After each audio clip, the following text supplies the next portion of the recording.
Wait for the largest flock of geese ever to fly by. A lot of birds. All right, we should be good. All right, my boys, welcome back to another video. I know it's been a while since I posted on this channel, but we're back, and that's all that matters. And thank you for watching. Today we are at Fort Steilacoom Disc Golf Course in Tacoma, Washington. I think it's Tacoma. Somebody corrected me last time, but I'm pretty sure this is Tacoma. But today I brought an empty bag. There's no discs whatsoever in this bag, none. And that's because we're going to be building a bag for $50 from FlexLine Discs. They have a ton of these used bins just filled with old used discs. We brought $50 cash. We're gonna see if we can build a decent bag with $50, and then we're gonna go play with it and just see how it works out. You guys can check them out on Instagram. And they have also a killer collector's set here. Like, they have a ton of collectible discs, so let's go inside, see what we can get. What is up, my dudes? Chillin'. I'm here to rummage the used section. I think you guys probably have the best selection of used discs around. That's probably true too. Your guys' collector stuff is crazy. Ooh, look at that. Look at that, buddy. The Comet. What I'm wearing up here. So it's little blue stickers are $4, $5 for the yellow, 7, 8. You guys see it there. If we get all blue stickers, we could fill the whole bag for sure. My goal is to try to fill that bag for around $50. It doesn't matter if they're the cheaper ones or whatever it is, but just to get a nice variety, I think. $5. Add the Escape, Prime Escape to the stack. Ooh. Classic Truth, blue, $4. Straight to the stack. Let's see if we can get like something real overstable. Green stickers, $7 for the Ballista. This thing feels ancient. We're gonna add the Ballista to the stack as well. This is nice. Yeah, Nexus. Yeah, I'll add this for my putter. This is what we'll putt with. You guys got some good stuff in here. Raider. What's that? Raider's $7 for the Raider. Could use that. So right now we've got the Raider. We've got our putter. We've got this interesting Ballista here. Escape. This thing's gonna be flippy. And a Classic Truth. Look at that. Wow. So far I think we're well under the budget. So we'll pull a couple more. They're all used. Boom. Perfect. Perfect. Couldn't have found a better disc. We got a Comet. We got a Cyclone. Our stack. Ready? Yeah, we'll see if I kept it under the $50 mark. That's mandatory. Such a nice feel on that. Ooh, 51.76. 51.76? We can definitely just. Oh, don't worry about it. Drop it down. No, we got to stay within the 50. Don't worry about it. I'm gonna decide which one we actually don't need in the bunch here. We've got the Comet. I think I could probably lose the Ballista if I've got the Raider. Yeah, very similar. I think that'll be our compromise. No Ballista. That's right. I got a tiny little weenie arm anyway. I shouldn't get anything over 5-speed. 40 on the dot. Let's go. Good stack of used. Under $50. Look at that. Got a nice mixture of stuff. 40 on the dot, dude. Dude, see? Look at that. You could spend that on 2 discs on the internet. What are you talking about? We have done it. We have successfully filled our bag, relatively speaking, for under $50. Under 50. And now we're gonna go throw the front 9 at Northwest and see how well I did picking out these discs. It's always interesting buying discs used because every disc beats in a little differently. So I'm sure they're gonna be flippier than the flight numbers say. Also, check this out. Boink. What? New FJ Cruiser, son. This is actually my wife's car. She just purchased it. Absolutely love this thing. I am driving it today because I dropped her off at work so I can do an oil change on this thing after we play this round. I will say, for me, it's pretty strange driving this thing because my car is right-hand drive. So going back to a left-hand drive car feels so strange to me. Like, I always feel like I'm way too far over when I'm driving on the highway. So the reason we're in the car, this disc golf course is literally on the same property as the disc golf shop, but it's a really big like complex they have with 2 courses on it. And the northwest course is back here towards the entrance. So it appears there's a decent amount of construction going on around this course, so at times the audio may get crappy. Here we are on hole 1. Let's go through our discs that we got for $40. We've got a Lucid Raider. We got this Escape. This is a base plastic. This should be extremely flippy. My all-time favorite disc, the Comet. Very glad we picked this one up here. That was a deal. We've also got a classic, super stable driver, the Cyclone.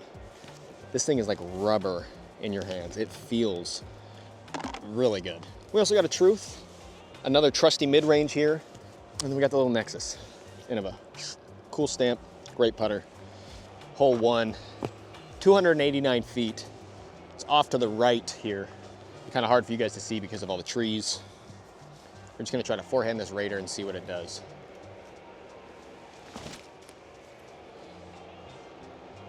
Wow, that thing was flippy. That turned out really good. Oh my God, no way. The basket is in the short position. Wait, here's the basket in the short position. I parked the long position. God, that construction is so loud.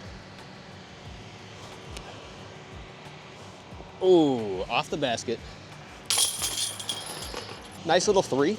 We had the opportunity for a 2, but as you know, I hate birdies. It's gonna get real loud right here, guys, so there may be no audio while I tee off.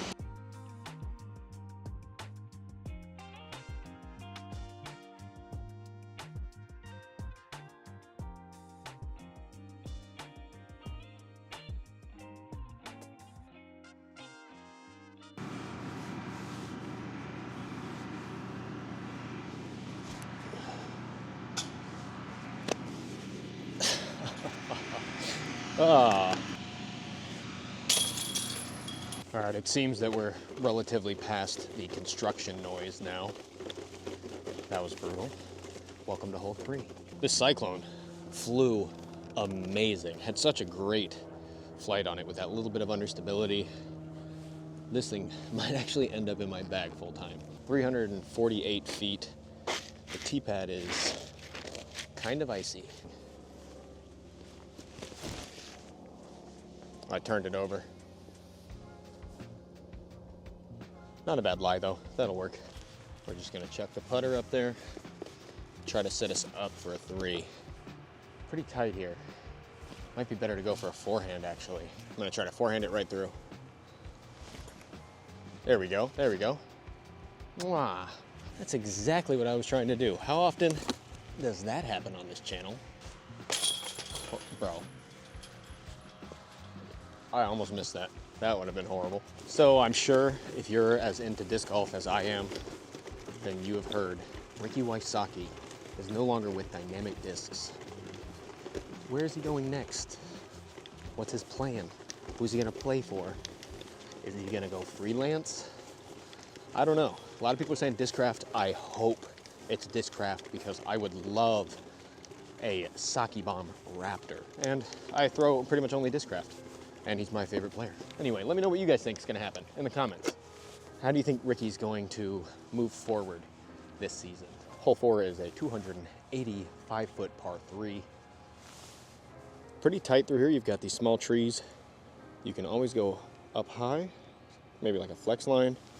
I think I'm gonna just try to forehand it right through this gap. We're gonna trust the Raider. That's what we're gonna do. We're just gonna put our trust in the Raider. Right up the middle here. Little low, but we made the gap and are behind a tree. Don't have a ton of options here.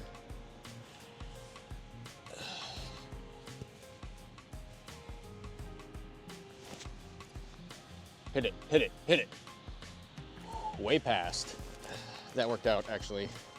I thought I was gonna hit that tree, so putting through these trees for the 3. Nothing is more stressful than a putt for bogey. I'm sure some people would argue a putt for par. All right, on to this next hole. The last time I played it, I got bullied because I threw the short pad, I guess, and called it a par 4. So I apologize, Kyle. We'll be throwing from the long pad. Backed by the construction, so once again, audio is gonna be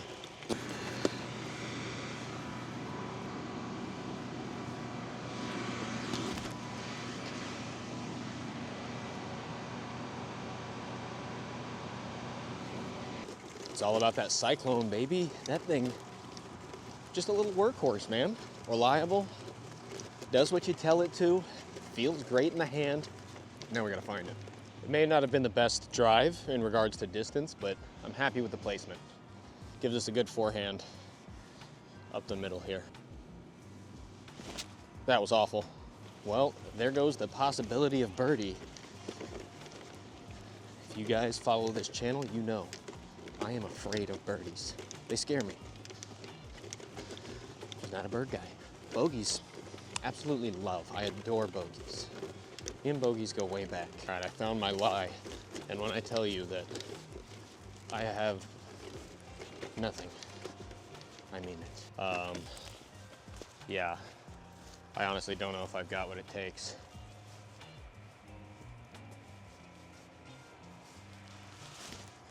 No, that was awful. Oh gosh. This is one of those holes you can definitely easily snag a birdie on.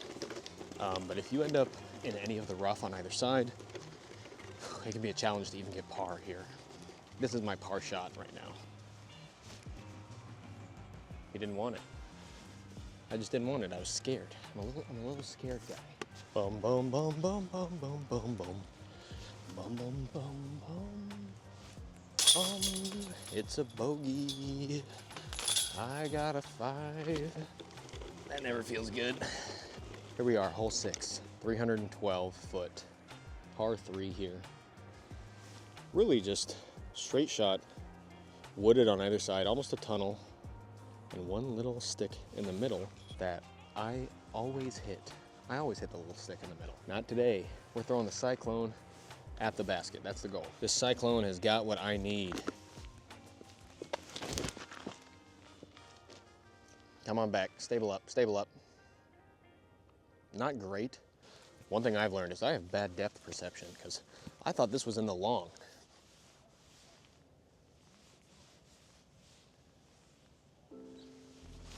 Oh, brother, this guy stinks! The man that's scared of birdies strikes back. This is hole 7, one of my favorite holes on this course. 304 foot, par 3. Big forehand shot here. I think we're good. Famous last words. Oh, that thing is so much flippier than I anticipated. Wow. That was not what I was trying to do. I intended to be by the basket. We're kind of past it.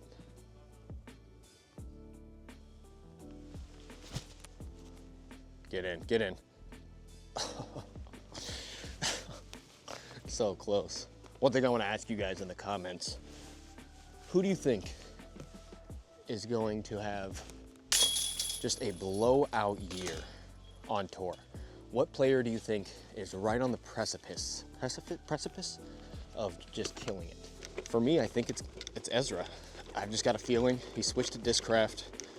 He's been playing at such a high level and just not quite got those wins yet, but I feel like this year we're gonna see Ezra in the top a lot more than we did last year. And we saw him a lot last year too, but I have a feeling this year, Ezra Robinson is gonna be the guy to watch. Anyway, here we are on hole 8. This is a 239 foot par 3. I've never played it in this short position here. Extreme tunnel shot, as you can see. Super, super tight. That being said, I know that my comments are not nearly as flippy as this one because they're like brand new. All right.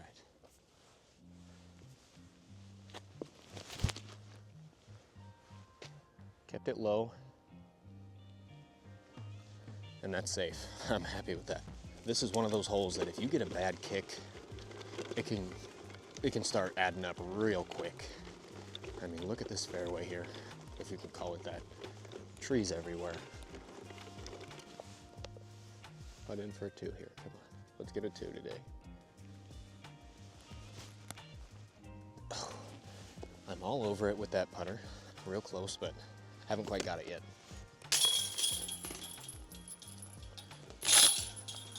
Had a group of 3 guys in front of me, and they went to the wrong hole. I didn't say anything. I didn't want to be behind them anymore, if I'm being honest. I've got a guy coming up behind me. I'm gonna let him play through. That's the nice thing to do if you're new to disc golf. If there's somebody that's been on your ass the entire time you're playing, let them play through on the next tee pad. Disc golf courtesy tip of the day, and then we'll get to it for our final hole at Northwest. I know the lighting here is horrible. The sun is right there. There's nothing I can do about it, okay? Hole 9. I think we're in the 247, hopefully. Everything's been short today. Right up this hill, so it plays a little bit higher, maybe like 300. It's a pretty steep elevation gain. Going back in with that Cyclone 2, baby. Get it up there. That should be fine. A little short, right at the base of the hill, but, well, it's a putt for somebody, not me, because I'm bad at disc golf, apparently. Feels good though. Like I said, I've been coming off an injury. I had some problems with my neck. I had to get it realigned, and it feels better. Still tight, but the pain is gone. So overall, I'm happy with the fact that I got to play pain-free. That's a massive victory in itself. Sometimes it pays to just take a break. Thought I was like at the bottom of this hill up here, but I am way off. Way off, bucko.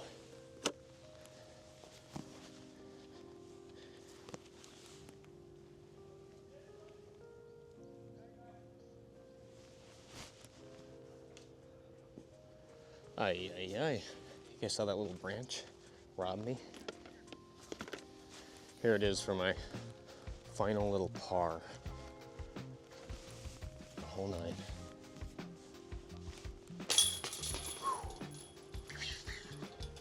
Today we spent $40 on the dot. We got 1, 2, 3, 4, 5, 6 discs for $40. Crazy deal. All extremely used from FlexLine Discs. Make sure to check them out online. I'll put their information here.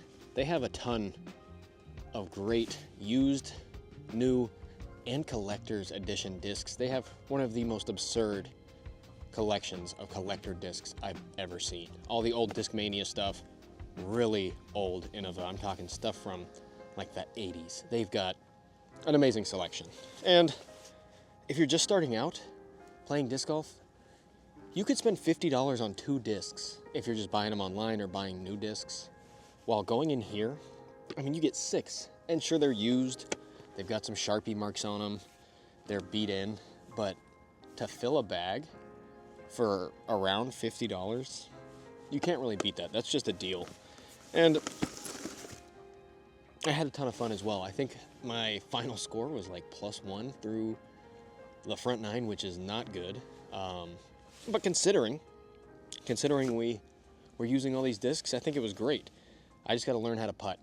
That's a consistent theme on this channel, is me having no idea how to putt confidently or comfortably. That being said, I'm going back to FlexLine to spend more money. Thank you guys for watching. Let me know if these type of videos interest you. I did the disc golf roulette video and it did not do very well. So I don't know if people like these kind of fun, goofy versions of these videos, but they're enjoyable. Anyways, I'll catch you guys next time. Peace.